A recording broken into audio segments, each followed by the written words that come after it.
गुरुर्ब्रह्मा गुरुर्विष्णु गुरुर्देवो महेश्वरा गुरु साक्षात् परब्रह्म तस्मै श्री गुरुवे नमः। तस्मै श्री गुरुवे नमः। तस्मै श्री गुरुवे नमः। बोलो समर्थ सदगुरुदेव संत श्री रामलाल जी सियाग की जय। बोलो शिव अवतारी महायोगी बाबा श्री गंगाई नाथ की जय। बोलो दशम अवतार कल की अवतार की जय। बोलो सनातन धर्म की जय। बोलो पलाना धाम की जय। बोलो जाम सर धाम की जय। बोलो काजलवास धाम की जय। जय श्री गुरुदेव। जय श्री दादा गुरुदेव। श्री दादा गुरुदेव सभी को। जय श्री गुरुदेव। जय श्री दादा गुरुदेव सभी को। जय श्री गुरुदेव। बच्चों आप सबको जय श्री गुरुदेव। आज है सैटरडे और आज गुरुदेव रामलाल जी सियाग का ये जो शाम को सत्संग चलता है जिसमें हम सिद्ध योग से आने वाले परिवर्तन की बात करते हैं और हमें सिद्ध योग की और अपनी साधना का ज्ञान होता है, उसमें आज हम बच्चों के साथ पतंजलि अष्टांग योग की जानकारी करते हैं। तो पतंजलि अष्टांग योग की जानकारी में पहले तो जो विशेष बातें हैं। हाँ जी योगेश जी। एक मिनट शुरू करने के पहले भैया एक मिनट। हाँ जी। पारुल अभी जाएगी वहाँ पर वो समाधि पर गुरुदेव का। अच्छा। तो हम लोग पारुल का जन्मदिन है तो सबको ही हम लोग जरा हैप्पी बर्थडे बोलेंगे उसको। अच्छा ठीक है, बहुत अच्छी बात है। ठीक है ठीक है। दर्शन भी हो जाएगा हम लोग का और पारुल को हैप्पी बर्थडे बच्चा लोग बोलेगा, हम लोग भी बोलेंगे। हाँ हाँ हाँ, बहुत बढ़िया बहुत बढ़िया। वो ज्वाइन करेगी तो आज बात हुआ। बोलिए हम निकल रहे हैं, पहुंचेंगे थोड़ा देर में। अच्छा अच्छा ठीक है ठीक है। मेरा फोन तो एरोप्लेन मोड पे था। ऑन कर दिया। अच्छा ठीक है ठीक है, चलो बहुत बढ़िया। तुम खुद ही एरोप्लेन पर बैठे हो तो मोबाइल का तो बात ही छोड़ दो। अरे नहीं, ये मेडिटेशन में बच्चों लोग का फ़ोन आता है, बेटे के दोस्तों का फ़ोन आता है तो वो डिस्टर्ब हो जाता है, तो फ़ोन को भी हम एरोप्लेन मोड में डाल देते हैं 6:30 से 7 बजे तक। चलिए अच्छा, गुरुदेव के दर्शन होंगे समाधि के और पारुल जी का बर्थडे है आज, उनको सारे बच्चे विश कर देना। बड़ी दीदी आपकी और हम सबकी गुरु बहन है तो उसको विश कर देंगे। गुरुदेव का बहुत काम करते हैं और दर्शन करवाते हैं थर्सडे को, और भी बहुत सारा गुरुदेव का काम करते हैं वो, तो उनको भी खुशी होगी, हमें भी अच्छा लगेगा। चलिए अब जो है हमारा आज का जो शनिवार का जो कार्यक्रम रहता है वो रहता है पतंजलि अष्टांग योग का। मुझे एक बात की बड़ी हैरानी होती है ये देखकर कि ये जो बच्चों के लिए कार्यक्रम होता है पतंजलि अष्टांग योग का, ये बड़ा विशेष है, बहुत विशेष कार्यक्रम है।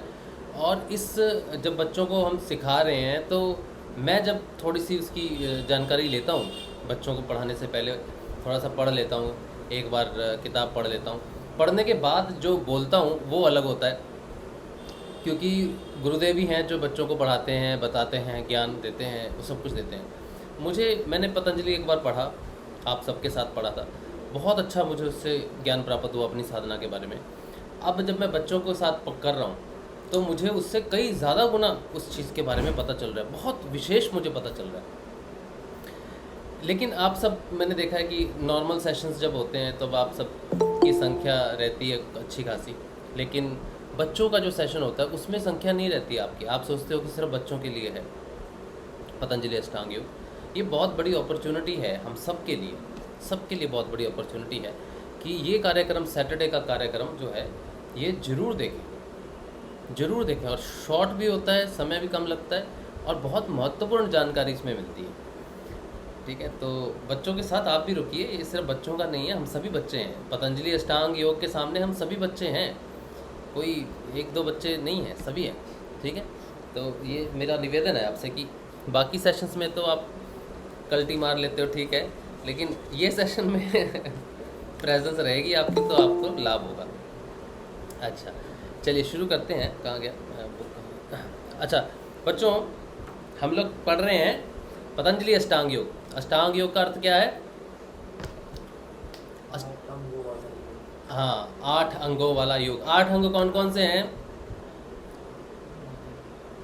यम नियम आसन प्राणायाम प्रत्याहार धारणा ध्यान समाधि। क्या बात है, बहुत अच्छी बात है। अच्छा, ये 8 अंग है। अच्छा, अब जो पतंजलि अष्टांग योग है इसमें टोटल कितने सूत्र हैं?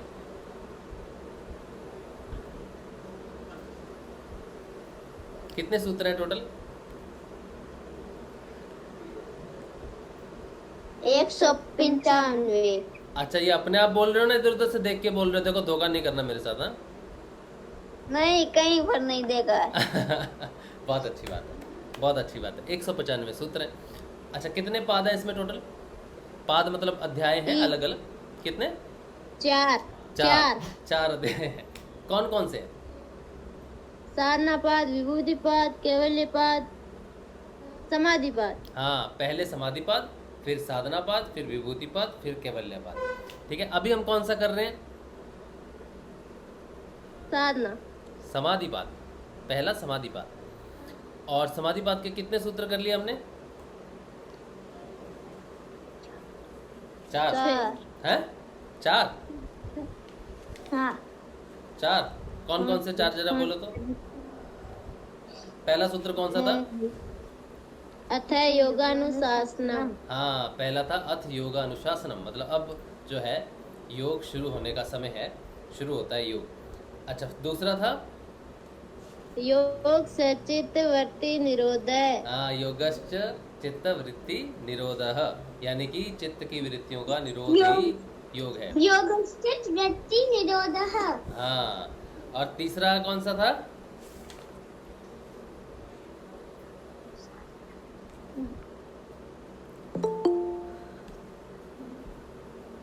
तदा दृष्टु स्वरूपे अवस्थानाम। अब मेरी भी संस्कृत खराब है, तो इसका मतलब ये नहीं कि आपकी खराब होनी चाहिए, आपको तो अच्छे से याद करना चाहिए ना। हाँ, अच्छा, चलो, बहुत अच्छी बात है। आप जैसे जैसे बड़े हो जाओगे तो आपको और अच्छे से याद हो जाएगा। चौथी जो थी वो, चौथा क्या था सूत्र? वृत्ति स्वरूपे मित्र। ये तुम्हें याद है? ये तुमने किताब खोली है? पहले मुझे ये बताओ। नहीं, किताब है ही नहीं हमारे पास। गुरुदेव बुला रहे हैं। अरे वाह बच्चों, वाह, क्या बात है, ये तो कमाल कर दिया भाई सोनी बेटा। वृत्ति सारूप्य, मुझे याद नहीं। कमाल है यार, बहुत खुशी, बहुत खुशी। अच्छा, 5वां सूत्र कौन सा है?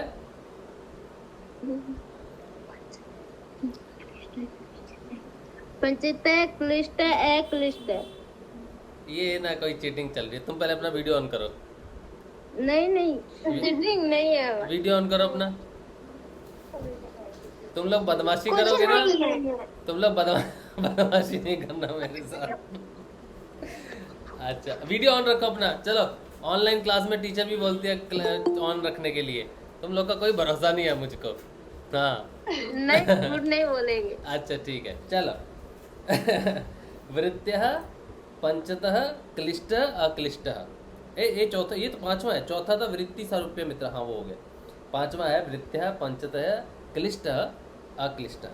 अच्छा, छठा कौन सा है? छठा याद नहीं। अच्छा, अब कैसे याद होगा बेटा? अब तो कैमरा ऑन हो गया ना, है? नहीं, 5 याद है। नकल पकड़ी गई, नकल। नहीं, हमारे पास नहीं है। किताब नहीं है? नहीं है। अच्छा, लेकिन अगर ये याद हो गए ना बच्चे तुमको, तो मैं सच कहता हूँ, मुझे बड़ी खुशी होगी इस बात की कि तुम लोग को याद है। और चलो, छठा है प्रमाण। अच्छा, 5 तरह की वृत्तियाँ होती हैं, तो 5 वृत्तियाँ कौन कौन सी थी? अंकल। हाँ जी बेटा।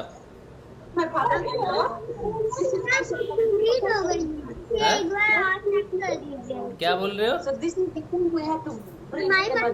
एक एक करके फर्स्ट सेकंड की बात नहीं। हमारे पास बुक डिलीट हो गई है, एक बार और सेंड कर लीजिए। क्या सेंड कर दूं? बुक डिलीट होगी? इतनी इंपॉर्टेंट बुक डिलीट कैसे होगी, पहले ये बताओ। हैं? चलो, मुझे मैसेज करना बुक भेजने के लिए, तब मैं उस मैसेज पे रिप्लाई कर दूंगा, ठीक है? चलिए। अच्छा, छठा। हाँ, पतंजलि वाली। हाँ, ओ अच्छा, पतंजलि वाली भेजनी है। मैं तो कार्टून वाली भेजने वाला था, कोई कॉमिक्स। अच्छा चलो, अच्छा उसके बाद छठा सूत्र है। छठे सूत्र में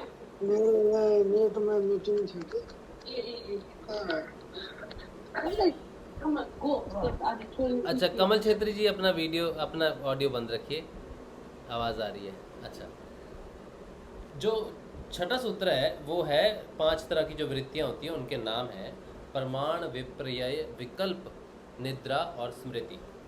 इस तरह की 5 वृत्तियां होती हैं। तो शुरू में हमने कहा कि अथ योगानुशासनम, अब योग शुरू होता है।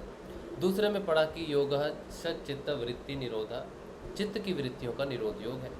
तीसरा पूछा कि योग होने से कैसी दशा होती है, तो वो कहते हैं कि योग होने से जो दृष्टा है उसकी अपनी स्वरूप में उपस्थिति हो जाती है। जब वो योग में नहीं होता तो कैसी दृष्टि होती है, चित्त में जो वृत्ति होती है उसके अनुरूप ही वो व्यवहार करता है। फिर उससे पूछा कि कितनी तरह की चित्त की ये वृत्तियाँ कितनी होती हैं, तो कहा 5 होती हैं। 5 भी 2 प्रकार की होती हैं, क्लिष्ट जो नीचे खींचे, अक्लिष्ट जो साधना में ऊपर उठाए। फिर उन्होंने कहा 5 वृत्तियों के नाम बताओ, तो उन्होंने 5 वृत्तियों कहा कि 5 वृत्तियाँ हैं। पहली है प्रमाण, दूसरी है विपर्यय, तीसरी है विकल्प, फिर है निद्रा और 5वीं है स्मृति। फिर 7वें सूत्र में उन्होंने कहा कि पहली वृत्ति जो है जिसे कहते हैं प्रमाण वृत्ति, प्रमाण भी कई तरह के होते हैं। तो उन्होंने कहा मुख्यतः 3 तरह के प्रमाण हैं। एक तो ये कि जो सामने है, जिसे देखने से सुनने से पता चल जाए कि हाँ इस चीज़ का प्रमाण हो गया कि ये है, किसी भी चीज़ का रिजल्ट आपके सामने आ जाए, वो प्रमाण वृत्ति है। तो वो मैं पढ़ देता हूँ थोड़ा सा और फिर मैं उसको एक्सप्लेन थोड़ा कर दूंगा। प्रत्यक्ष अनुमान आगम प्रमाणानि, प्रत्यक्ष, अनुमान और आगम, ये 3 तरह की वृत्ति है इसमें प्रमाण में। कहते हैं प्रत्यक्ष प्रमाण वो है जो बुद्धि से, मन से और इंद्रियों से जानने में आने वाले जितने भी पदार्थ हैं उनका अंतकरण और इंद्रियों के साथ बिना किसी व्यवधान के संबंध होने से जो भ्रांति तथा संशय रहित ज्ञान प्राप्त होता है, वह प्रत्यक्ष अनुभव से होने वाली प्रमाण वृत्ति है। जिन प्रत्यक्ष दर्शनों से संसार के पदार्थों की क्षणभंगुरता का निश्चय होकर या सब प्रकार से उनमें दुख की प्रतीति होकर मनुष्य का संसारिक पदार्थ में वैराग्य हो जाता है, जो चित्त की वृत्तियों को रोकने में सहायक होती है, जिससे मनुष्य की योग साधना में श्रद्धा और उत्साह बढ़ते हैं, उनसे होने वाली प्रमाण वृत्ति को आक्लिष्ट कहते हैं। तथा जिन प्रत्यक्ष दर्शनों से मनुष्य के संसारिक पदार्थ नित्य के सुख रूप होते हैं, भोगों में आसक्ति होती है, जो वैराग्य विरोधी भावों को बढ़ाने वाले होते हैं, उनमें होने वाली प्रमाण वृत्ति क्लिष्ट होती है। देखो, अब प्रमाण वृत्ति ऐसी है कि सामने आपके कोई रिजल्ट आ गया, आपको पता चल गया कि ये चीज़ है, सत्य है। अब प्रमाण के सामने आने से 2 प्रकार की चीज़ें हो सकती हैं। किसी भी चीज़ का प्रमाण सामने आने से 2 चीज़ें हो सकती हैं, या तो आपका भगवान की तरफ विश्वास बढ़े, या आपका भगवान की तरफ विश्वास नहीं बढ़कर उससे मिलने वाले सुखों के प्रति बढ़ जाए आपका इंटरेस्ट।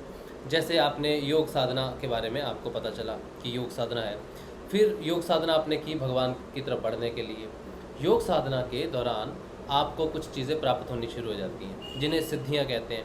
अब सिद्धियों के लालच में अगर योग साधना करते हैं कि मुझे ये प्राप्त हो जाए या वो प्राप्त हो जाए, मैं ऐसा बन जाऊँ, मेरी तीसरी आँख खुल जाए, या मुझे ये प्राप्त हो जाए, ऐसा सोच के अगर योग करने जाएंगे तो योग सफल नहीं होता है, योग रुक जाता है। तो वो क्या हो गया, हमें योग में प्रमाण तो मिलते हैं, लेकिन उन प्रमाणों को हम अपने स्वार्थ के लिए अगर इस्तेमाल कर लें या अपने स्वार्थ सिद्धि के लिए हम वो योग करें तो वो सफल नहीं होता, वो अक्लिष्ट हो जाता है। प्रमाण मिलके भी कि गुरु सच्चे हैं, योग पथ सच्चा है, और उस पर चलते हैं सिर्फ इसलिए कि हमें इन चीज़ों से प्राप्ति होगी, बहुत सारी चीज़ों की, तो ऐसा सोचेंगे तो वो प्रमाण हमारे लिए अक्लिष्ट हो जाएगा, मतलब योग साधना से हटाने वाला हो जाएगा। अगर हम योग साधना सिर्फ इसलिए करें कि प्रमाण मिलते रहें हमें कि ये योग साधना ही सच्ची साधना है, गुरु ही ईश्वर है, गुरु की भक्ति में ही सब कुछ है, और बाकी सारी चीज़ें जो हैं ये सारी चीज़ें बेकार हैं, गुरु से बड़ा कुछ नहीं, ना ही कोई सिद्धि, ना ही कोई उपाय, ना ही कोई बल, सबसे बड़े हैं श्री गुरुदेव। अगर ये सोच के साधना की जाए तो प्रमाण जो है, जो हमें साधना में मिलते हैं, वो हमें अक्लिष्ट रूप में मदद करते हैं, यानी कि साधना को ऊपर उठाते हैं। किसी भी चीज़ का रिजल्ट सामने आने से अगर योग साधना में आपकी मदद हो तो वो अच्छा है। कोई ज्ञान प्राप्त हुआ, कुछ भी हुआ, योग साधना में उसकी मदद हुई तो वो अच्छा है, आपको योग साधना में मदद करेगा। लेकिन कुछ चीज़ें ऐसी सामने आ जाएं, आपको लगे कि इससे तो सुख मिलेगा, इससे तो मज़े आएंगे, तो वो आपको नीचे गिराने वाली वृत्ति बन जाएगी। ये प्रत्यक्ष प्रमाण है। दूसरे तरह का प्रमाण है अनुमान का। अनुमान से हम किसी चीज़ का अनुमान लगाते हैं कि आज अगर हमने ये किया तो हमें ये मिल जाएगा, ठीक है। जैसे नदी में बाढ़ आ रखी है बहुत सारी, तो दूर कहीं बारिश हो रही है, ये अनुमान है कि इसमें बाढ़ कैसे आ गई, नदी में कहीं ना कहीं तो पानी गिरा होगा ना ज़्यादा से ज़्यादा, तो वृष्टि का अनुमान हो गया। इसे अनुमान कहते हैं, अनुमान लगाना। मतलब आज जो स्थिति है, सोचो किसी ने कहा भाई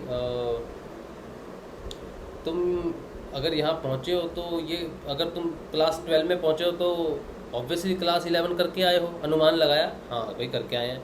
अच्छा, तो मतलब कोई चीज़ आपके सामने है, वो चीज़ कैसे प्रकट हुई उसका अनुमान लगाया आपने कि इसलिए हुई ना, बोला हाँ, तो इसे बोलते हैं अनुमान वृत्ति, ठीक है।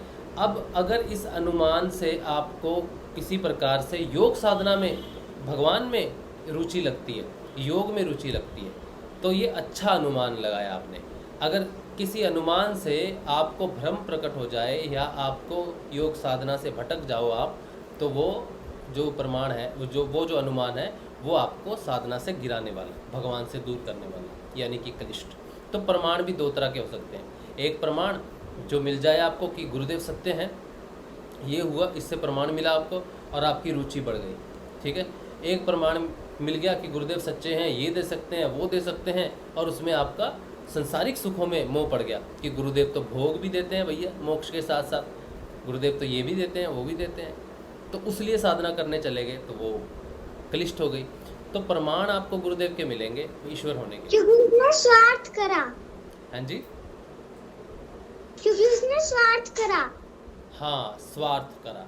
स्वार्थ अगर होगा किसी चीज़ में तो वो कलिष्ठ की तरफ चला जाएगा। तो अगर अक्लिष्ट है, यानी कि स्वार्थ रहित कुछ है और भगवान में प्रतीति करने वाला है, भगवान की तरफ लगाने वाला है, सच्चे मन से लगाने वाला है, तो वो प्रमाण जो है वो आपको योग साधना में मदद करेगा। तीसरा होता है आगम प्रमाण। आगम प्रमाण का अर्थ होता है ना तो हम अपनी बुद्धि से समझ सकते हैं, ना वो सामने प्रकट होता है, ना ही उसका हम अनुमान लगा सकते हैं कि ऐसा हुआ होगा इसलिए ये हुआ है, ऐसा हमें पता नहीं। जो ज्ञान हमें शास्त्रों से मिले, जो ज्ञान हमें वेद और पुराणों में ऋषि मुनियों का जो लिखा हुआ मिले, उससे अगर हमें भगवान की तरफ आराधना करने की रुचि हो, जब हम शास्त्र पढ़ते हैं, गीता पढ़ते हैं, पुराण पढ़ते हैं, तो उसमें भगवान के बारे में जानते हैं कि भगवान वैसे हैं, भगवान ऐसे हैं, तो हमारी भगवान की तरफ आराधना करने की इच्छा होती है। तो उसको पढ़ के अगर हमारी साधना की तरफ इच्छा हो जाए तो वो अक्लिष्ट है। अगर उसको पढ़ के लगे कि यार ये सब तो ऐसे ही है, ये तो उनको मिला था, हमें कहाँ मिल सकता है, हम जैसे लोगों को कहाँ मिलेगा, कलयुग में कैसे मिलेगा, तो अगर उसको सुन के, या फिर ऐसा हो जाए कि भगवान अच्छा है, भगवान सुख भी देते हैं, भगवान ये भी कर सकते हैं, भगवान वो भी कर सकते हैं, अगर संसारिक सुख को पाने के लिए उन शास्त्रों ये स्वार्थ हुआ। हाँ जी बेटा, ये स्वार्थ हुआ। हाँ बेटा, स्वार्थ हुआ। अभी आप सुन लो, ठीक है, अभी आप सिर्फ सुन लो, जब मैं पूछूंगा तब बताना, ठीक है। अच्छा, तो जब हम किसी चीज़ की ज्ञान प्राप्त कर ले, चाहे वो आगम प्रमाण हो, मतलब शास्त्रों से प्रकट हमें ज्ञान मिला हो, चाहे वो किसी ने बताया हो हमें, वहाँ से मिला हो, या फिर हमें प्रत्यक्ष मिला हो, या फिर हमें प्रमाण से मिला हो, ये तीनों प्रमाण जब हमें मिलते हैं, अगर ये हमें ईश्वर भक्ति में लगाएं ताकि हम अपने आप को ईश्वर की तरफ लेके जाएं, सिर्फ किसी लालच में ना लेके जाएं, किसी स्वार्थ में ना करें, तो वो अक्लिष्ट हो जाता है, ठीक है। अगर यही प्रमाण मिलने से हम किसी सुख की कामना करने लग जाएं, भगवान को कहें भगवान तू तो है और हमें तो ये दे सकता है, गुरु रूप में हमें ये मिल सकता है, भोग मिल सकता है, तो फिर वो हमें नीचे लेके जाती हैं चीज़ें। तो हमारा खुद का ही लालच प्रमाण से प्रकट हो जाए तो वो गलत है। अगर वो उस लालच से छुटकारा मिल जाए और संसार जो है ये मिथ्या है, या फिर संसार में होने वाली चीज़ें टेम्परेरी हैं और भगवान ही मेन है, गुरुदेव ही मेन है, अगर इस चीज़ का ज्ञान हो जाए तो वो सारी वृत्तियाँ प्रमाण की तरफ जो प्रमाण की हैं वो सारी की सारी अक्लिष्ट हैं, अच्छी हैं। ये पहली वृत्ति हुई प्रमाण। दूसरी है विपर्यय। विपर्यय का अर्थ मैंने बताया था कि हमें दिखता है कुछ, देखा जाता है कुछ, और हम उसको सोचते हैं कि ये ऐसा होता तो कैसे होता, तो हम स्वरूप की कल्पना करने लग जाते हैं। जैसे किसी ने बताया कि देखिए कृष्ण की मूर्ति है, कृष्ण तो ऐसे दिखते हैं, कृष्ण तो वैसे दिखते हैं, और हम उसकी कल्पना करने लग जाएं अलग अलग तरीके से, ठीक है। तो जो स्वरूप की कल्पना करने लग जाएं जो हमारे सामने ना हो, ठीक है, ये स्वरूप सामने है लेकिन हमने कल्पना दूसरी कर ली, तो अब दो प्रकार का हो सकता है कि अगर तो वो कल्पना, वो ईश्वर की कल्पना हमें ईश्वर की तरफ लेके जाए तो वो अच्छी होगी, अक्लिष्ट होगी। लेकिन अगर हमारी कल्पना हमें नीचे ले जाए, हम कहें कि स्वर्ग ऐसा होता है, अच्छा भगवान की पूरी स्वर्ग में तो ये खाना मिलता होगा, स्वर्ग में तो हमें यहाँ पर ये खाना मिल रहा है, स्वर्ग में तो अच्छा खाना मिलता है, स्वर्ग में तो सोना होगा, चांदी होगा, सुख होगा, ये होगा, तो हम स्वर्ग को सोचने लग जाते हैं। अगर हम ये सोचें कि हम जो साधना कर रहे हैं, भगवान को पढ़ रहे हैं, उससे हमें स्वर्ग की प्राप्ति होगी और स्वर्ग के सुखों की प्राप्ति होगी, कल्पना कर ली कि स्वर्ग ऐसा होगा, सोच लिया मन, दृष्टाभाव से, देखने के हिसाब से, तो ये जो प्रकट हुआ मन में स्वर्ग का लालच, ये गलत हो गया। अगर हम कहें कि जो भगवान है वो हमें यहाँ से निकाल सकते हैं, अपनी तरफ लेके जा सकते हैं, मुक्ति कर सकते हैं, स्वर्ग का लालच नहीं, तो वो भी जो हमने सोचा, मतलब विपर्यय जो है, जो दृष्टि से हमने देखा, अगर वो भगवान की तरफ लेके जाए, भगवान को पाने की तरफ लेके जाए, तो वो योग के लिए अच्छी है। लेकिन अगर वो भटका दे, किसी और सुख में लगा दे हमें, चाहे वो संसारिक सुख की प्राप्ति में हो, चाहे स्वर्ग की लालसा होने लग जाए कि दुनिया में तो ऐसा है, भगवान की भक्ति करेंगे तो स्वर्ग में जाएंगे तो हमें बड़ा कुछ मिलेगा, अगर इस तरह से करने लग जाए तो भी वो सफल नहीं होता, फिर भी वो क्लिष्ट रूप में प्रकट हो जाता है। तो विपर्यय का अर्थ है कि हम अपने ही मन में कुछ ख्याली पुलाव बना के किसी चीज़ को सोचने लग जाएं, लेकिन अच्छा सोचेंगे, भगवान के लिए सोचेंगे तो वो अक्लिष्ट है, और अपनी स्वार्थ साधना के लिए सोचेंगे तो वो क्लिष्ट है। तो ये होगी विपर्यय। उसके बाद आती है विकल्प। विकल्प का अर्थ होता है कि शब्द सुने कुछ और फील कुछ और उसको समझ लिया कुछ। अब हमने कुछ सुना और हमने उसका अर्थ कुछ और निकाल लिया या कुछ और शब्द निकाल दिया। अगर हम किसी के बारे में, भगवान के बारे में सुने और हम उस नाम को जपना शुरू कर दें भगवान को पाने के लिए, तो वो शब्द जो हमने उल्टा सुना, किसी से गलत सुना, सही शब्द नहीं सुना बल्कि विकल्प सुन लिया शब्द का, लेकिन हमने उसे श्रद्धा भाव से उस शब्द को लिया, भगवान की अर्चना प्रार्थना की, तो भगवान को पाने के लिए की, तो वो भी हमें भगवान की तरफ ही लेके जाएगा।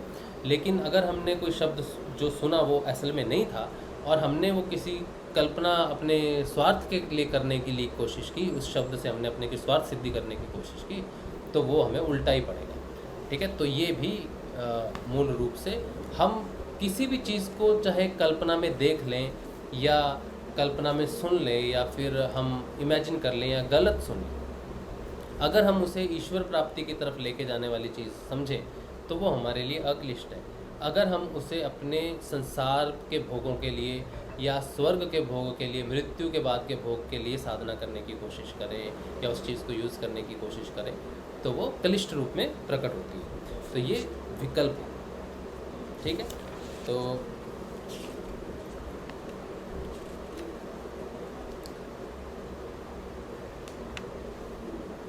अच्छा,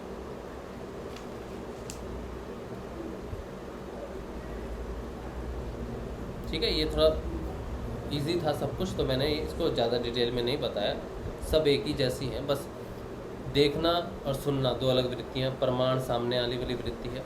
उसके बाद होती है निद्रा। निद्रा भी एक तरह की वृत्ति है। निद्रा के समय क्या होता है कि हम निद्रा के समय हमें कुछ भी, किसी भी चीज़ का ज्ञान नहीं होता, सिर्फ अभाव रहता है कि हमें कुछ भी पता नहीं, ये अभाव है, हमें कुछ भी मिला नहीं, तो वो चीज़ नहीं, किसी चीज़ का नहीं मिलना अभाव है। तो इस अभाव का ज्ञान हो जाता है हमें जब हम जागते हैं। तो निद्रा क्या है? अभाव का ज्ञान है। यानी कि अगर मैं पूरा दिन जागूं तो मुझे ज्ञान रहता है कि मुझे ये है, ये मिला, ये मिला, ये मिला, लेकिन निद्रा में जो मुझे ज्ञान प्राप्त होता है वो अभाव का है, कि मुझे कुछ याद ही नहीं, मुझे कुछ पता ही नहीं। इस चीज़ का ज्ञान प्राप्त होता है निद्रा में। निद्रा में भी ज्ञान है लेकिन अभाव का। ठीक है, तो निद्रा में कैसे, अब निद्रा के बारे में थोड़ा मैं पढ़ देता हूँ। कहते हैं निद्रा भी क्लिष्ट और अक्लिष्ट दो प्रकार की होती है। जिस निद्रा से जागने पर साधक के मन और इंद्रियों में सात्विक भाव भर जाता है, आलस्य का नामो निशान नहीं रहता, तथा जो योग साधना में उपयोगी और अवश्य मानी गई है वह अक्लिष्ट है। दूसरे प्रकार की निद्रा उस अवस्था में परिश्रम के अभाव का बोध कराकर विश्राम जनित सुख में आसक्ति उत्पन्न करने वाली।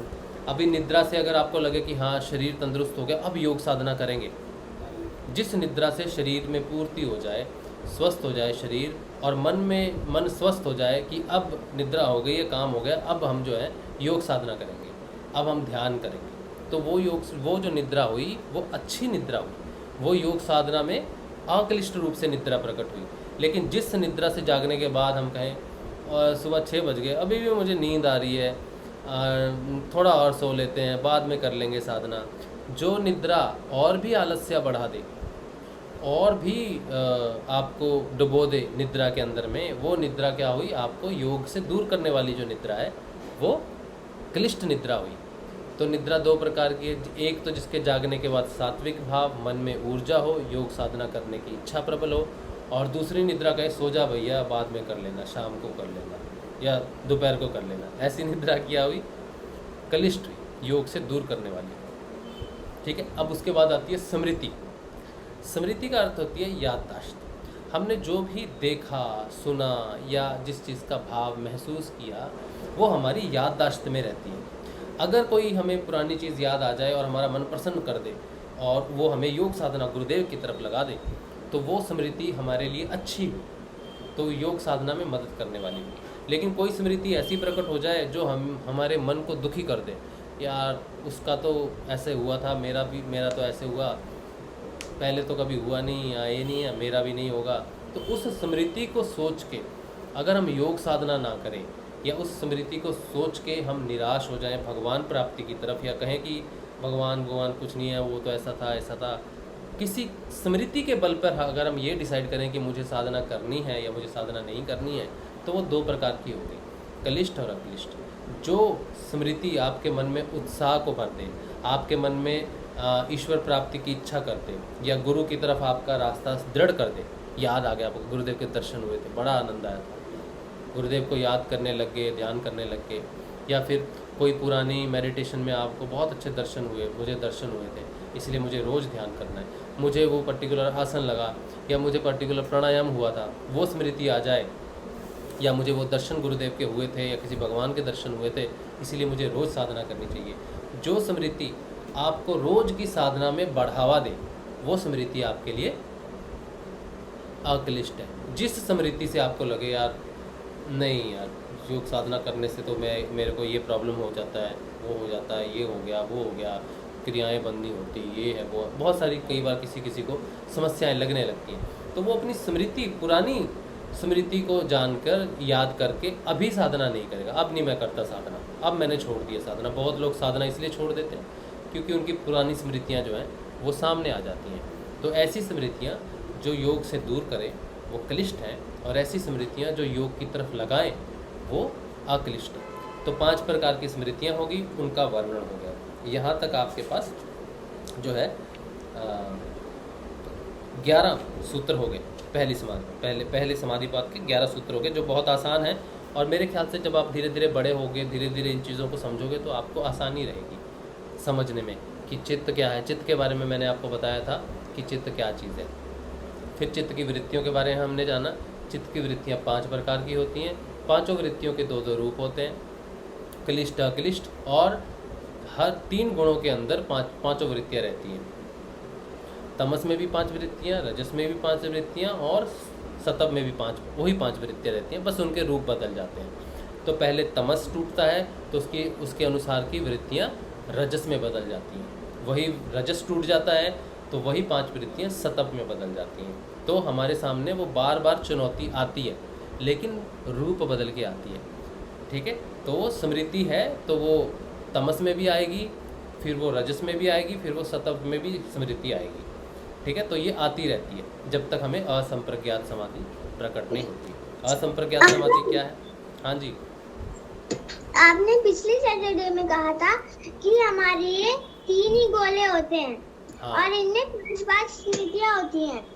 हाँ हाँ, मैंने तो बताया। अगर एक गोला फूट जाए तो दूसरे गोले में चले जाए, दूसरे गोले फूट जाए तो तीसरे गोले में चले जाए। हाँ वही और हाँ अगर तीसरा भी फूट जाए तो हम मुक्त हो जाते हैं। हाँ, तो हम अपने अपने गुणों से मुक्त हो जाते हैं, गुणातीत की तरफ बढ़ते हैं।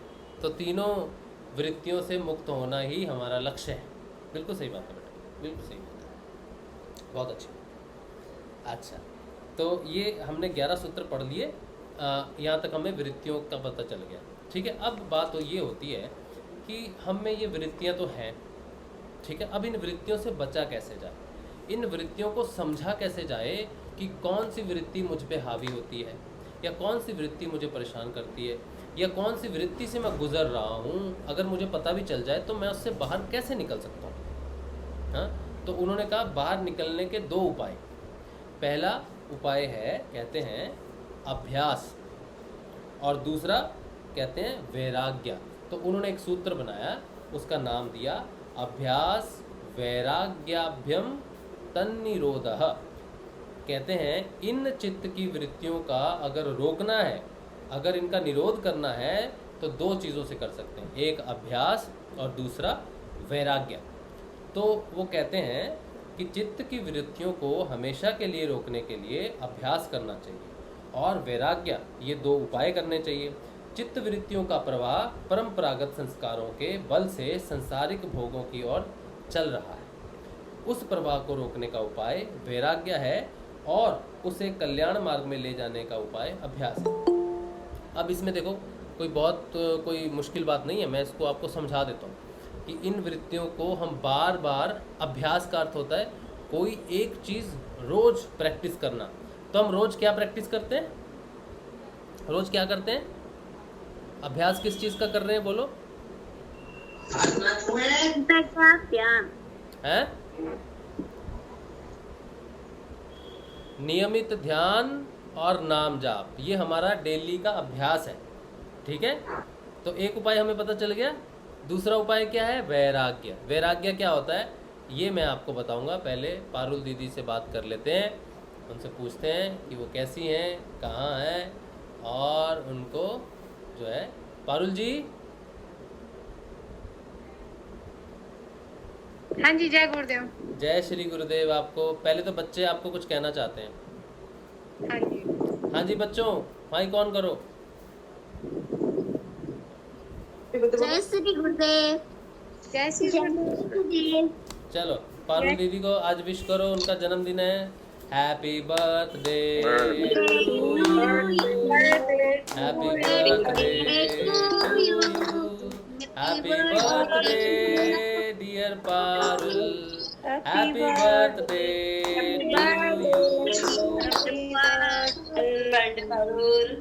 पारुल। हम सबकी तरफ से आपको जन्मदिन की बहुत बहुत बधाई।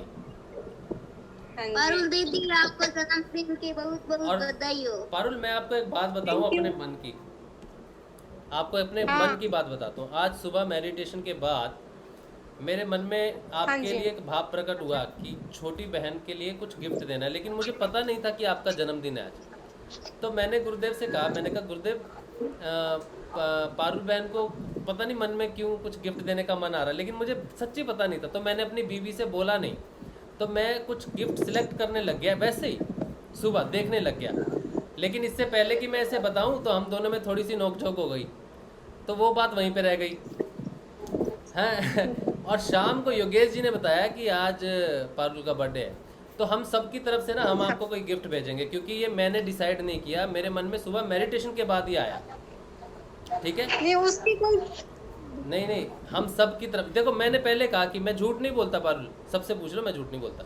मेरे मन में आया कि पारुल के लिए कुछ गिफ्ट देना चाहिए हमें, और पता नहीं क्यों आया, वैसे ही आया। आज मुझे पता नहीं इतना विशेष दिन है, आज आपका जन्मदिन है।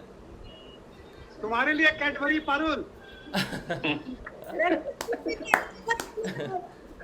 तो हम सब की तरफ से होगा जो भी होगा, ठीक है, हम सब देंगे आपको, मिल के देंगे। तो आपको हमारे, क्योंकि आप हम गुरुदेव के, हमारा सब परिवार है ना, एक परिवार है। और मैं इस चीज़ को इसलिए स्ट्रांगली कह रहा हूँ कि अगर मुझे वो सुबह अनुभूति नहीं होती तो मैं ये बात करता नहीं सबके सामने, लेकिन क्योंकि वो हुई अनुभूति, अब मुझे को पता चला है कि क्यों हो रहा था ऐसा, क्यों आपके बारे में ऐसा लग रहा था कि आपको कुछ गिफ्ट देना चाहिए हमें। अरे तो हमको फोन कर लेते, हम बता देते तुमको। अरे मैं पूनम को बताने वाला था, मैं पूनम को सुबह बताने वाला था कि पूनम पारुल से तुम बात तो सुबह ही विश कर दिया था। मुझे तो पता नहीं था, मुझे तो अंदर से गुरुदेव ने बताया। सुबह ही सब मिलके एक अच्छा गिफ्ट देंगे पारुल को। हाँ, तो एक अच्छा गिफ्ट देंगे पारुल को। आपको पता चला था तो आपको फोन करना चाहिए।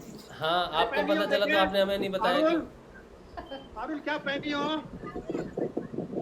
क्या पहनी हो? भाई भी बता अरे दिया, वाह। उनका सरप्राइज पार्ट हो गया। सरप्राइज देते तो ज्यादा अच्छा था। अब वो वेट करेंगे कब आएगा मेरा गिफ्ट। अरे नहीं, मैं सच कह रहा हूँ, दिल से कह रहा हूँ। देखो, गुरुदेव की तस्वीर पहनी, हाथ रख के बोल रहा हूँ। आज सुबह मेरे मन में इतनी तीव्र, मैंने अमेज़न पे पता नहीं क्या क्या ढूंढा। मैंने कहा पारुल बहन के लिए, छोटी बहन के लिए क्या दे सकते हैं, पता नहीं। मैं देखता रहा, मैं रोज म्यूजिक की प्रैक्टिस करता हूँ, वो म्यूजिक में मैं कुछ नहीं किया, आज पूरा पारुल के लिए गिफ्ट ही देखता रहा। और मैं पूनम को बताने वाला था, तो पता नहीं हमारी किस बात पे कोई नोकझोंक होगी, फिर मैं भूल गया। और अभी इन्होंने बताया कि जन्मदिन है, तो मैं बड़ा संयोग समझता हूँ इस चीज़ को। मैं समझता हूँ कि गुरुदेव ने ही बताया, ये मन में भावना दी। तो हम सब की तरफ से हम कुछ देंगे यहाँ से, ठीक है, वो आपको लेना पड़ेगा बस।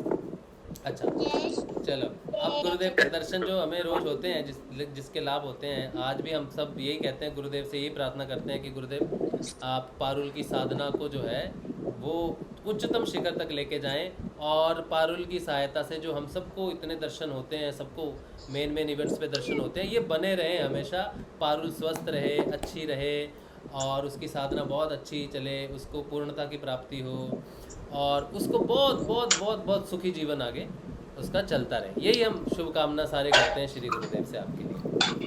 बस ये कुछ नहीं चाहिए। आज गुरुदेव की भक्ति आपको मिले, और आपको तो रिक्वेस्ट करो। हैं जी, और जो गुरुदेव से आप रिक्वेस्ट करो नहीं चाहिए। हाँ, बस वही सबसे बड़ी चीज़ है। तो गुरुदेव सदैव आप बने रहें गुरुदेव के साथ, सदैव सारे भक्तों को आप ऐसी दर्शन करवाते रहो, सबकी मदद करते रहो, ये आपका काम बना रहे, और सारी सुख सुविधाएं आपको जीवन में प्राप्त हो, साधना की उच्चतम स्थिति आपको मिले, ये हमारी प्रार्थना है गुरुदेव से। और चलो, अभी हमें दर्शन करा दो, और अभी हमें गुरुदेव की परिक्रमा भी करवा दो 3। हाँ, चल रहे हैं ना दर्शन, मैंने कैमरा घुमाया हुआ है। चलो, जय श्री। बोलो समर्थ सदगुरुदेव संत श्री रामलाल जी सियाग की जय। बोलो शिव अवतारी महायोगी बाबा श्री गंगाई नाथ की जय। बोलो कल की अवतार दशम अवतार की जय। बोलो सनातन धर्म की जय। बोलो पलाना धाम की जय।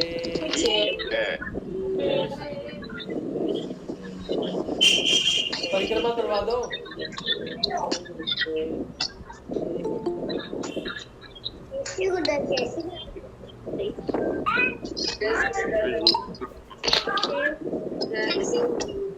पारुल परिक्रमा करवा दो गुरुदेव की समाधि की। जय श्री गुरु। जय श्री गुरुदेव। जय श्री गुरुदेव। जय श्री गुरुदेव। जय श्री गुरुदेव। जय श्री गुरुदेव।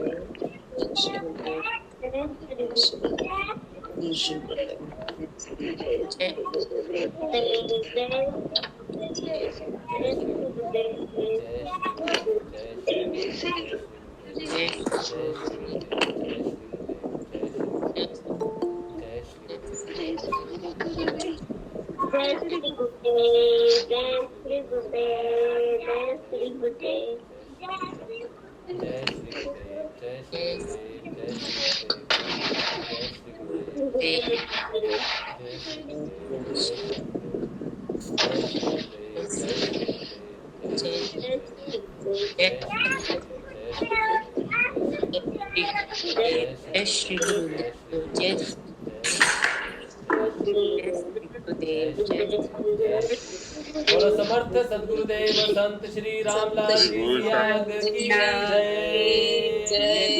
बोलो दशम अवतार कल की अवतार की जय। बोलो सनातन धर्म की जय। बोलो पलाना धाम की जय। बोलो शिव अवतारी महायोगी बाबा श्री गंगाई नाथ की जय।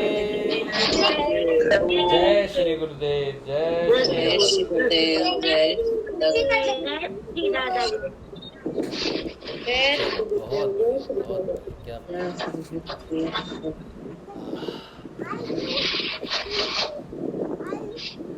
चलो सबको दर्शन हो गए भैया। पारुल से सब चालू और केक काट के फोटो डाल देना फेसबुक पर। पारुल जी जन्मदिन की हार्दिक शुभकामना। Thank you. पारुल केक काट के फेसबुक पर डाल देना फोटो। हाँ योगेश जी को फोटो जरूर भेज देना। योगेश जी प्रिंट आउट लेके खाएंगे 3D प्रिंट लेके। अरे तो फोटो देख के केक खा लेंगे। जो केक आप काटोगे वही बेकरी से खरीद के योगेश जी खाएंगे और हम भी खाएंगे वही केक। राजू चैलेंज मत करो, बीकानेर पहुंच जाएंगे हम। हमको जिद मत दिलाना, हम बहुत जिद्दी हैं। हम तो चाहते हैं जाओ। अगर ऐसी जिद से आप जाओगे तो बहुत अच्छी बात है, गुरुदेव के दर्शन ही होंगे। ये तो अकलिष्ट वृत्ति हो गई ना, चैलेंज अकलिष्ट हो गया ना कि पहुंच के गुरुदेव के धाम में। अच्छा हुआ। बहुत बढ़िया, बहुत बहुत धन्यवाद पारुल जी, और आपको जन्मदिन की फिर से बहुत बहुत बहुत बहुत बधाई। जय श्री गुरुदेव। खुश रहो, स्वस्थ रहो, स्वस्थ रहो, स्वस्थ रहो। सबके तरफ से आशीर्वाद प्यार। जय Shri Gurudev bless you with everything what you wish in your life. Thank you. हमें तो अपना आशीर्वाद बनाए।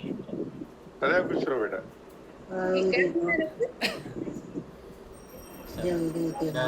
जन्मदिन की बहुत बहुत बधाई आपको। Thank you. Happy birthday Parul.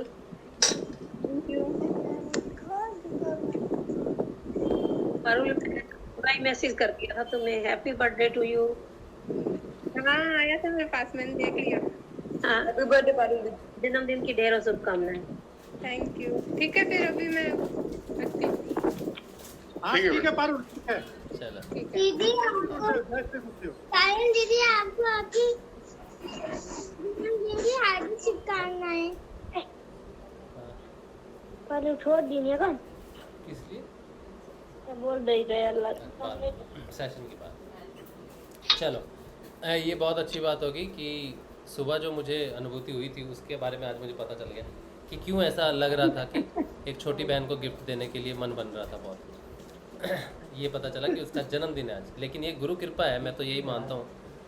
और क्या बात है गुरुदेव, बहुत बढ़िया, बहुत बढ़िया। चलिए अब ये है कि मैं इधर से भेज दूंगा गिफ्ट उनको, आप सबकी तरफ से भेज दूंगा, ठीक है। अब हम ऐसा मत करो, ऐसा मत करो, हम लोग सबको एक जगह कंट्रीब्यूशन दे करके अच्छा गिफ्ट देंगे। कंट्रीब्यूशन की बात नहीं है, वो सब ठीक है, वो सब मैनेज हो जाएगा जब नेक्स्ट टाइम हम करेंगे, ठीक है, वो सब हो जाएगा। अगर तुम्हारा नहीं अच्छा कुछ देंगे, सबको ही मिल के देंगे। अच्छा ही देंगे, मुझे पता है पारुल को चाहिए भी क्या, हमें पता है क्या चाहिए उसको, तो हम उसको गिफ्ट भेज देंगे और हम सबके साथ बाद में जब हम जाएंगे उसको मिलेंगे तो उसको पार्टी भी कर देंगे वहाँ पर जाके। आप सबकी तरफ से ही है, बस ये समझना आपकी कंट्रीब्यूशन है नहीं, आप सबकी कंट्रीब्यूशन है उसमें, कंट्रीब्यूशन। जब मैंने कह दिया आप सबकी कंट्रीब्यूशन है तो है, बस आप यकीन करके चलो मुझ पर, सबकी तरफ से होगा, सबकी तरफ से होगा वो गिफ्ट, और आप सबकी कंट्रीब्यूशन उसमें है, मैंने कह दिया, आप मान लो इस बात को, ठीक है। चलो अच्छा, तो अब हम वापस आते हैं। आज जो हमारा अध्याय चल रहा है वो ये कि पतंजलि अष्टांग योग के हमने आज तो बड़ी तीव्र गति से काम किया है, आज हमने 5 कर लिए हैं। उसके बाद जो है हम 2 चीज़ें महत्वपूर्ण जानने की कोशिश कर रहे हैं। पहली ये कि ये जो वृत्तियां हैं ये तो हमने जान ली कि इनको तोड़ना है, लेकिन तोड़ना कैसे है वो पूछते हैं। तो वो अगले सूत्र में कहते हैं कि इनको 2 चीज़ों से तोड़ा जा सकता है। उस सूत्र का नाम है अभ्यास वैराग्यभ्यम तन्निरोधा, यानी कि अभ्यास का अर्थ होता है कि रोज एक ही चीज को अगर हम करें तो ऐसी कौन सी चीज है जो हम रोज करते हैं? मंत्र जाप और ध्यान। मंत्र जाप और ध्यान। तो गुरुदेव ने हमें वो दे दी तलवार जिससे हम काट सकते हैं इसको। तो नियमित साधना कितनी जरूरी है, समझ में आ गया? नियमित साधना का मतलब है अभ्यास, रोज का अभ्यास। अब जब हम रोज अभ्यास करते हैं, सोचो सुबह रोज 6:30 बजे उठ के हम साधना करते हैं, तो 6:30 बजे उठना है। ये रोज की निद्रा की, जो निद्रा के बारे में हमने पढ़ा था ना अभी, निद्रा एक वृत्ति है, वो कहती है कि सो जा बेटा बाद में कर लेना ध्यान, और एक कहती है कि फ्रेश है भैया ध्यान करना है गुरुदेव का। तो अगर हम रोज रोज अभ्यास करेंगे तो ठीक 6:30 बजे हम देखेंगे कुछ दिनों के बाद कि हमारी नींद अपने आप खुलने लगेगी साधना के लिए, और शरीर बिल्कुल रहेगा कि हाँ साधना के लिए तैयार रहेगा, नींद नहीं आएगी उसको। तो जो रोज अभ्यास हम करेंगे उससे हमारी तैयारी हो जाएगी, नींद की जो वृत्ति है जो वो टूट जाएगी, और जो स्मृति है कि हमें रोज करना ही करना है, वो भी हमें, ये स्मृति भी हमें कि हमें सुबह ध्यान करना है, शाम को ध्यान करना है, ये स्मृति भी हमें क्लिष्ट रूप में ऊपर लेके जाएगी। और प्रमाण जो हमें मिलेगा कि डेली ध्यान जो हम करते हैं, ठीक है, उससे हमारे जीवन में परिवर्तन आ रहे हैं, चीज़ साधना आगे बढ़ रही है, तो वो प्रमाण भी हमें ऊपर लेके जा रहा है, ठीक है। और जो साधना के हम देख रहे हैं, प्रत्यक्ष प्रमाण हो, चाहे वो विपर्यय हो, चाहे वो विकल्प हो, वो सारे के सारे जो है अभ्यास, सिर्फ नियमित अभ्यास और नाम जाप से हमारी साधना अच्छी चलती है ऊपर। तो गुरुदेव ने हमें वो 2 चीज़ें दे दी जिससे हम 5 वृत्तियों को तोड़ सकते हैं, वो है नियमित साधना सुबह शाम और ध्यान। अब इन दोनों को रोज करते रहने से जब हमारा मन योग की तरफ लगने लगेगा और निद्रा की तरफ नहीं जाएगा, दूसरी चीज़ों की तरफ नहीं जाएगा, हमारा ध्यान किसी चीज़ की तरफ नहीं जाना, उस चीज़ में हमें इंटरेस्ट नहीं होना शुरू हो जाएगा। और अगर हमें किसी चीज़ में इंटरेस्ट ना रहे, हम उसे क्या कहेंगे? वैराग्य। हमें उस चीज़ का वैराग्य हो गया। यानी कि 6:30 बजे हमें साधना करनी है, सोना नहीं है, तो निद्रा से क्या हो गया? वैराग्य हो गया। तो रोज अभ्यास करने से क्या प्रकट हो जाएगा? वृत्तियों में वैराग्य पैदा हो जाएगा। तो ये सूत्र में वो हमें कहते हैं कि इन वृत्तियों से बचने के 2 उपाय, एक अभ्यास और दूसरा वैराग्य। तो गुरुदेव ने हमें दे दिया कि तुम डेली ध्यान करो, डेली मंत्र जाप करो, उससे तुम्हें वैराग्य प्रकट हो जाएगा। तो अगला सूत्र समझ में आ गया, वृत्तियों से कैसे बचना है? अभ्यास करना है, बस मंत्र जाप और ध्यान करना है, वैराग्य अपने आप प्रकट हो जाएगा। वैराग्य की चिंता नहीं करनी हमको, ठीक है? चलो, ये भी समझ में आ गया सूत्र। इजी है ना? कोई पतंजलि अष्टांग योग कोई मुश्किल थोड़ी है, इजी है ना? इजी है। अभी देखो, ये तो हम पहली बार पढ़ रहे हैं, फिर जब आप थोड़े बड़े हो जाओगे ना, फिर से जब हम पढ़ेंगे तो और अच्छी तरह से समझ में आ। और साधना तो आप कर ही रहे हो, साधना में तो आपको वो प्रमाण मिलेंगे ही, बदलाव आएंगे ही, तो और अच्छे से समझ में आने लगेगा, ठीक है? क्या बात है बच्चों। अच्छा, अब अगला सूत्र है 13वां सूत्र। 13वें सूत्र में वो कहते हैं कि दोनों उपायों में से पहला अभ्यास का लक्षण बतलाते हैं। मतलब अभ्यास का लक्षण क्या है? अभी हमें पता है अभ्यास का लक्षण क्या है, लेकिन वो पूछते हैं कि पतंजलि कहते हैं कि अभ्यास करो और वैराग्य करो, तो उनसे पूछते हैं अभ्यास कैसे, लक्षण क्या है अभ्यास का? तो अगले सूत्र में वो अभ्यास का लक्षण बताते हैं। कहते हैं तत्र स्थितो यत्रो अभ्यासः, यानी कि उन दोनों में से चित्त की स्थिरता के लिए जो प्रयत्न करना है वह अभ्यास है। फिर मैं थोड़ा सा पढ़ देता हूँ इसको। कहते हैं जो स्वभाव से चंचल है, ऐसे मन को किसी एक ध्येय में स्थिर करने के लिए बारंबार चेष्टा करते रहना का नाम अभ्यास है। तो हम बारंबार क्या चेष्टा कर रहे हैं? नाम जाप, ध्यान। तो वही वो कह रहे हैं कि जो चीज़ बार बार की जाए वो उसे अभ्यास कहते हैं, ठीक है? अब उसके बारे में कहते हैं, उसके आगे कहते हैं कि इसके प्रकार शास्त्रों में बहुत बदलाए गए हैं। इसी बात के 32वें सूत्र में और 39वें सूत्र वेंत के अभ्यास के कुछ और आगे अभ्यास के बारे में थोड़ा कुछ वर्णन दिया कि अभ्यास क्या होता है, लेकिन हमें अभ्यास का पता है कि हम डेली जो काम करते हैं उसे अभ्यास कहते हैं, ठीक है? अच्छा, अब उसके आगे वो कहते हैं कि अब अभ्यास के दृढ़ होने के प्रकार बतलाते हैं। कहते हैं अच्छा, अभ्यास हम कर रहे हैं, सुबह शाम तो हम ध्यान कर रहे हैं, ठीक है, लेकिन सुबह शाम के अभ्यास से सबसे पहले घटना घटती क्या है? कोई भी काम अगर हम बार बार करें तो उसमें क्या आ जाती है, पक्कापन आ जाता है, दृढ़ता आ जाती है, आती है ना। आप अगर रोज डेली ध्यान करोगे तो फिर वो आपके जीवन का हिस्सा बन जाएगा। जैसे सांस लेना, खाना खाना, ये हमारे जीवन की दृढ़ताएं हैं कि इन्हें तो हमें करना ही है। इसी तरह से अगर कोई कार्य साधना के लिए, योग के लिए हम बारंबार करते रहें, बारंबार वो अभ्यास करते रहें, तो वो अभ्यास क्या बन जाएगा, हमारी आदत बन जाएगी, दृढ़ता बन जाएगी, है ना। कोई आदमी कोई काम बार बार करता रहता है तो उसकी आदत बन जाती है। बोले भाई यार तू ये करता रहता ना, ये तेरी आदत बन गई है, बोलते हैं ना तेरी आदत बन गई है। तो आदत बनने का अर्थ है कि कोई काम बार बार करने से वो दृढ़ता आ गई है, उसमें मजबूती आ गई है। अच्छा, इसमें कहते हैं, अब इसी को अगला सूत्र दे दिया उन्होंने। अगले सूत्र का नाम इसी पे संस्कृत में क्या लिखते हैं, कहते हैं स तु दीर्घ काल निरंतर्य सत्कारा असेवितो दृढ़ भूमि। इसका हिंदी में जो है कहते हैं, परंतु वह अभ्यास बहुत काल तक, बहुत दिनों तक अगर लगातार निरंतर आदर पूर्वक, श्रद्धा पूर्वक और अच्छे से करते रहें तो वो चीज़ दृढ़ हो जाती है, स्वभाव वाली हो जाती है, अवस्था हो जाती है कि अब तो भैया इसके बिना मैं रह नहीं सकता। यही वो बताते हैं अगले सूत्र में कि अभ्यास को लगातार करने से वो मजबूत हो जाता है। अच्छा, फिर उसका थोड़ा सा और आगे एक्सप्लेन करते हैं। हमने समझ ली ये चीज़, लेकिन फिर भी हम पढ़ लेते हैं कि एक्सप्लेनेशन क्या दिया। कहते हैं अपने साधन के अभ्यास को दृढ़ बनाने के लिए साधक को चाहिए कि साधन में कभी उकतावे नहीं, ये नहीं सोचे कि आज नहीं साधना करेंगे। यह दृढ़ विश्वास रखें कि किया हुआ अभ्यास कभी भी व्यर्थ नहीं जाता। ये हमेशा रखना चाहिए। सोचो कि हम मेडिटेशन में बैठे, हमें कोई क्रिया नहीं हुई, हमारा ध्यान भी नहीं लगा। हम अगले दिन भी बैठे, शाम को बैठे, ध्यान नहीं लगा, क्रिया नहीं हुई। इसी तरह से रोज़ बैठते हैं लेकिन क्रिया नहीं हुई। 10 दिन, 20 दिन, 25 दिन, 30 दिन, वो हो ना हो उससे फ़र्क नहीं पड़ता। हमारा काम, हम तो क्रिया नहीं करवा सकते ना अपने आप को, हम तो अपना ध्यान नहीं लगवा सकते ना, तो ये हमारा काम नहीं है।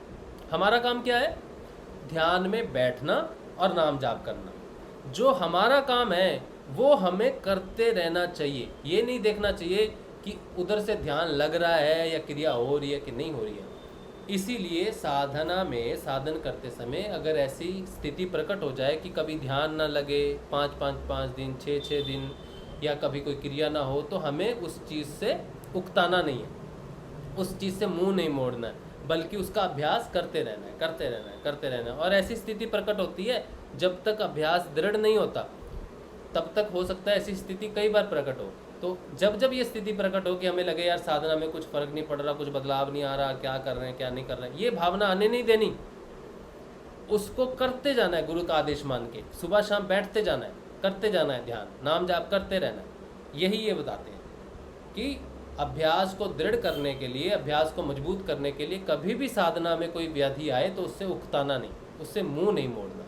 ठीक है, निरंतर लगातार उसको करते रहना है।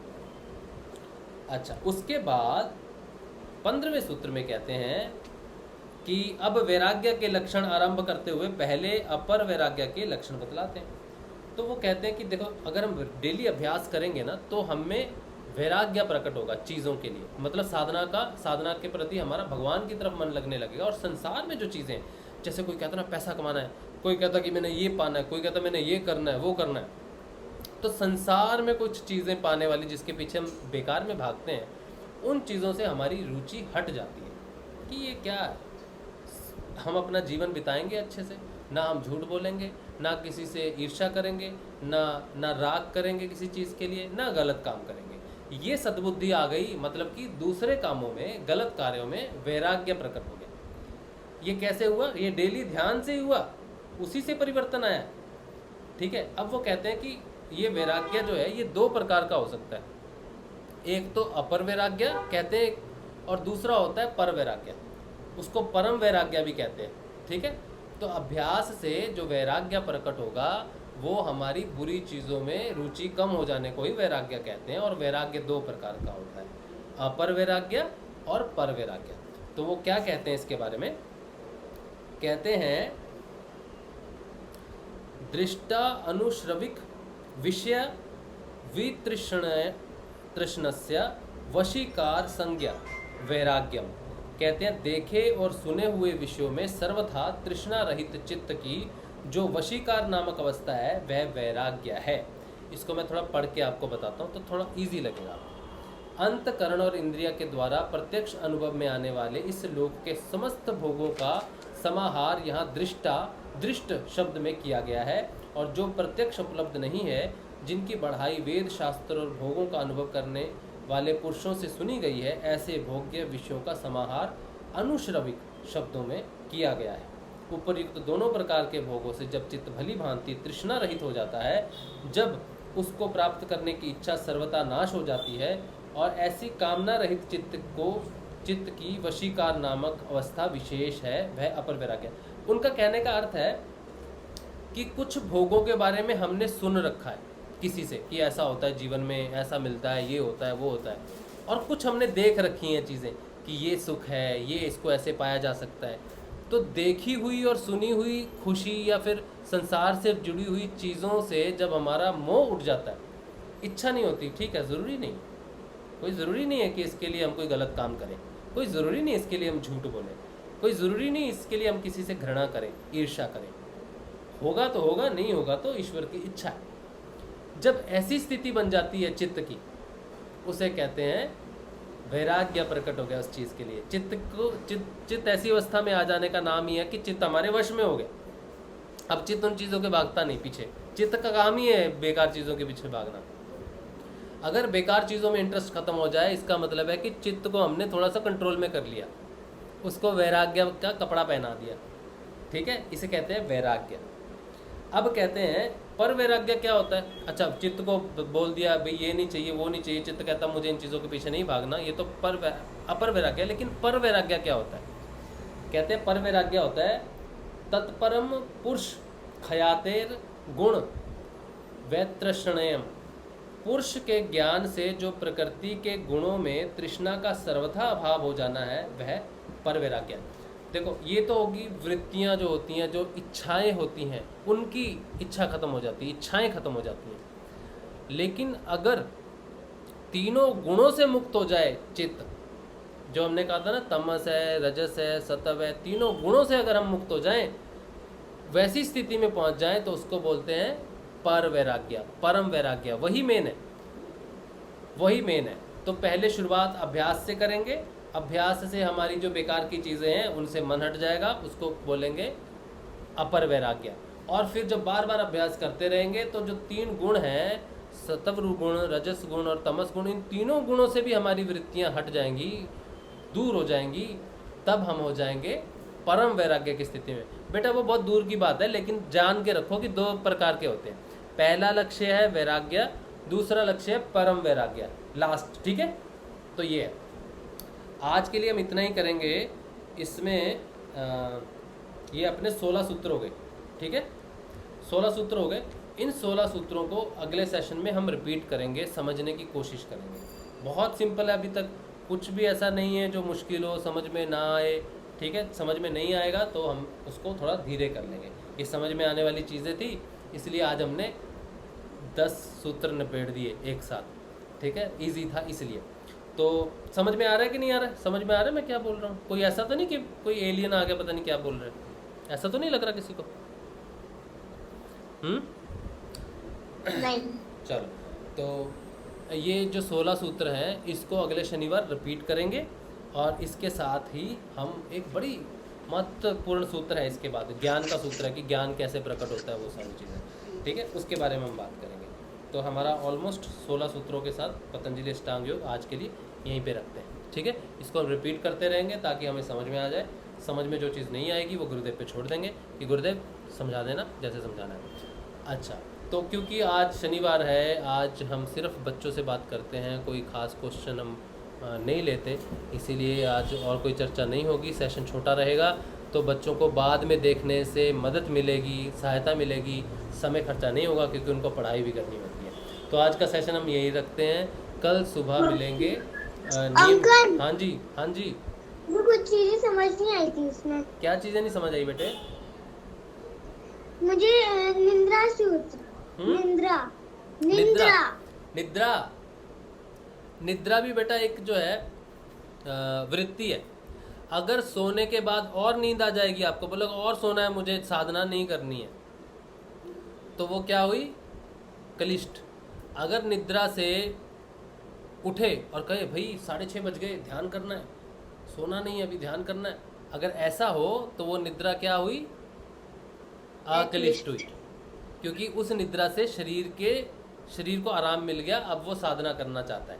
लेकिन अगर कहे नहीं और सोना है, तो वो हमारी क्लिष्ट होती है। तो निद्रा भी 2 प्रकार की वृत्ति है बेटा। एक उससे जिससे हमारा शरीर पोषण होता है, जिससे हमें स्वास्थ्य मिलता है, जिससे हमें ये मिलती है, क्या बोलते हैं इसको?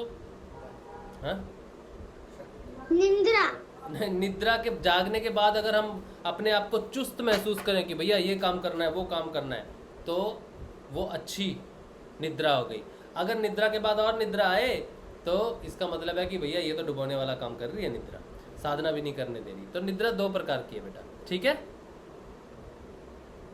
अभी आप अच्छी निद्रा और बुरी निद्रा सोच के चलो। अच्छी निद्रा जो योग साधना करने में मदद करे, बुरी निद्रा जो कहे और सो जा बेटा, ठीक है? बुरी निंदा और सदा बेटा मतलब वो क्लिष्ट हो जाएगी और वो जो ऊपर उठे हैं उसे वो नीचे खींचने लगेगी। हाँ, योग साधना नहीं करने देगी। बोला सो जा बेटा, तू क्यों जाग के परेशान हो रही है, सो जा। ऐसी निद्रा वो क्लिष्ट हो गई। और जो कहे नहीं उठ जा गुरुदेव का ध्यान करना है, निद्रा पूरी होगी, बाद में भी सोया जा सकता है, ठीक है, अभी ध्यान का समय है, इस समय सोने का समय नहीं है, तो ऐसी निद्रा क्या हो गई? अक्लिष्ट। क्योंकि अभ्यास का अर्थ क्या है कि अभ्यास उसी समय पे होना चाहिए। अगर उसी समय हमें नींद आने लग जाए तो वो निद्रा अच्छी नहीं हुई ना, है ना? क्योंकि हमें 6:30 बजे ध्यान करना होता है। हाँ जी, वो तो क्लिष्ट हो गई। हाँ, जो निद्रा हमें रोके ध्यान करने से वो तो क्लिष्ट हो गई। और जो निद्रा कहे कि नहीं अभी नहीं भैया, अभी तुम अपनी साधना करो, अभी सोना नहीं है, तो वो अक्लिष्ट हो गई, ठीक है? तो जो अब ये बात समझने की जरूरत है। अब देखो बच्चों की बात नहीं है, बहुत सारे साधक हैं सुबह 6:30 उठते नहीं ये लोग। इनको मैं रोज बोलता हूँ चलो ठीक है, सेशन मत सुनो, कुछ मत करो, ध्यान तो कर लो, सेशन में मत करो, वैसे ही कर लो, सुबह उठ के 6:30 बजे शाम को एक समय पे ध्यान कर लो। लेकिन उठते नहीं, सुबह 8 बजे उठते, कहते नींद आती है, हम लेट सोते हैं। तो हाँ, ऐसा नहीं करना चाहिए। देखो मैं रात को 2 बजे सोता हूँ, आपको मालूम है? रात को 2 बज जाते हैं मुझे सोते सोते, 1:30-2 बज जाते हैं। फिर भी मैं सुबह 6 बजे उठता हूँ और अलार्म से पहले मुझे चिंता होती है कि अलार्म बजेगा कि नहीं बजेगा, मुझे उठना है, ठीक है? तो चाहे 2 घंटे की नींद हो, चाहे 3 की हो, चाहे 4 की हो, लेकिन 6 बजे से लेकर 7 बजे के बीच में निद्रा नहीं आनी चाहिए। वो हमारे ध्यान का समय है, ठीक है? 7 बजे के बाद निद्रा आई तो ठीक है, अलग बात है, लेकिन ध्यान के समय निद्रा नहीं। बस कभी कभी 5 बजे या 5 बजे उठ जाती हूँ। अच्छा, लेकिन अभ्यास में लाना है बेटा। देखो 4 बजे उठना, 5 बजे उठना या जितने बजे भी उठना वो अलग बात है, लेकिन जब हम ध्यान के समय में है ना, ध्यान के समय कोई क्लेश नहीं आना चाहिए। कोई सोच जब आती है, मन के विचार आते हैं, स्मृतियाँ आती हैं, शब्द आते हैं, दृश्य दिखने लग जाते हैं, ये सारी की सारी वृत्तियाँ हैं।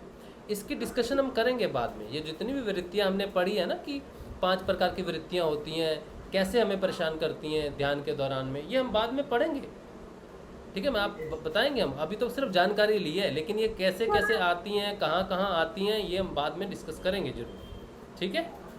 थोड़ा याद हो जाता है, पर तो सारे तो थोड़े याद हो गए, पर वृत्तियों के नाम और सूत्र के नाम याद नहीं होते। कोई बात नहीं बेटा, कोई बात नहीं, आप सिर्फ उसको सुन के चलो, जान के चलो, समझ के चलो।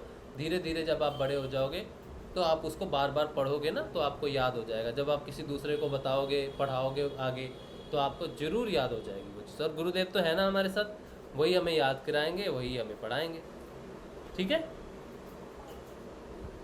हाँ, चलो ये सब तो मैं आपसे ही कह रही थी,